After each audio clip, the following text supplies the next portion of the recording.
పార్వతీపురం జిల్లాలో పండించిన ప్రతి ధాన్యపు గింజను ప్రభుత్వం కొనుగోలు చేస్తుందని జిల్లా కలెక్టర్ ఏ శ్యామ్ ప్రసాద్ రైతులకు హామీ ఇచ్చారు. రైతుల నుంచి ధాన్యాన్ని కొనుగోలు చేసి సరైన గిట్టుబాటు ధర అందించడమే రాష్ట్ర ప్రభుత్వం ధ్యేయమని పేర్కొన్నారు. బుధవారం సీతానగరం మండలం అంటిపేట గ్రామాన్ని జాయింట్ కలెక్టర్ ఎస్.ఎస్. శోభికతో కలిసి కలెక్టర్ పర్యటించారు. అక్కడ రైతులతో ధాన్యం కొనుగోళ్ల వివరాలను కలెక్టర్ అడిగి తెలుసుకున్నారు. రైతుల వద్దనున్న ప్రతి గింజను కొంటామని, దళారుల మాటలు విని మోసపోవద్దని అన్నారు. రైతుకు అవసరమైన గన్నీ బ్యాగులు, రవాణా, హమాలీ సదుపాయాలను ప్రభుత్వం కల్పిస్తుందని చెప్పారు. రైతులు ధాన్యం విక్రయించినట్లు రసీదు అందజేస్తామని, రసీదు ఇచ్చిన 48 గంటలు లోగా రైతుల ఖాతాలో నగదు జమ అవుతుందని కలెక్టర్ రైతులకు వివరించారు. కావున రైతులు ఆందోళన చెందనవసరం లేదని స్పష్టం చేశారు. రైతులు ఇచ్చిన కొలత మేరకే మిల్లర్లు తీసుకోవాలని, అధికంగా వసూలు చేస్తే తక్షణమే ఫిర్యాదు చేయాలని సూచించారు. అక్రమాలకు పాల్పడిన వారిపై తక్షణమే చర్యలు తీసుకుంటామని కలెక్టర్ తెలిపారు. అల్పపీడన ద్రోణితో జిల్లాలో వర్షాలు పడే అవకాశం ఉండవచ్చని, కావున పండించిన ధాన్యం తడవకుండా జాగ్రత్తలు తీసుకుని సురక్షిత ప్రాంతాల్లో ఉంచుకోవాలని కలెక్టర్ చెప్పారు.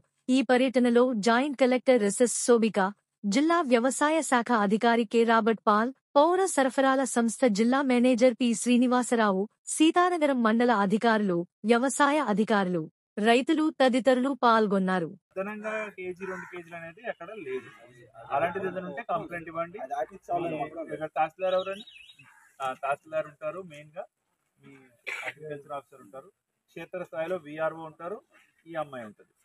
సో వీళ్ళకి మీరు ఏదైనా కంప్లైంట్ ఇవ్వండి. సో మేము వెంటనే రంగంలోకి వస్తాం.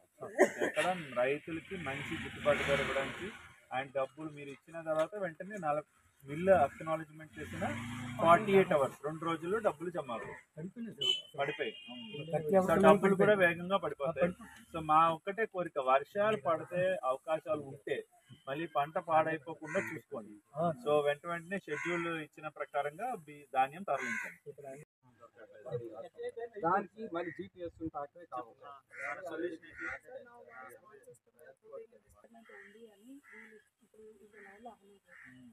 వెహికల్ రిక్వైర్మెంట్ ఉంది.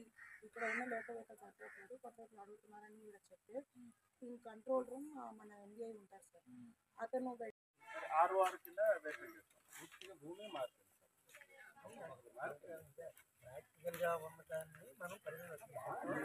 చాలా మంది ఏంటి రికార్డులు నాకు 2 ఎకరాలు ఎకరా 80 రాశారంట, రీసర్వ్ అయింది. అది గట్టు ప్రకారం ఆన్లైన్ లో కూడా మారుతుంది. సో చేయొచ్చు. ఒకటి గుర్తుపెట్టుకోండి, భూమితో ఉన్న గొప్పతనం ఏంటంటే భూమి పెరగదు, తగ్గదు, అక్కడే ఉంటుంది. మీ తాతగారు ఉన్నప్పుడు ఎంత భూమి ఉందో ఇప్పుడు అంతే ఉంటుంది. మనం కాగితాల మీద భూమి పెంచుకోవచ్చు, తగ్గించుకోవచ్చు, కానీ భూమి మాత్రం అలాగే ఉంటుంది నికరంగా. కాబట్టి భూమి అడిగితే చెట్లు ఉంటాయి కదా పొలంలో, ఉంటుంది కదా, అప్పుడు దానికి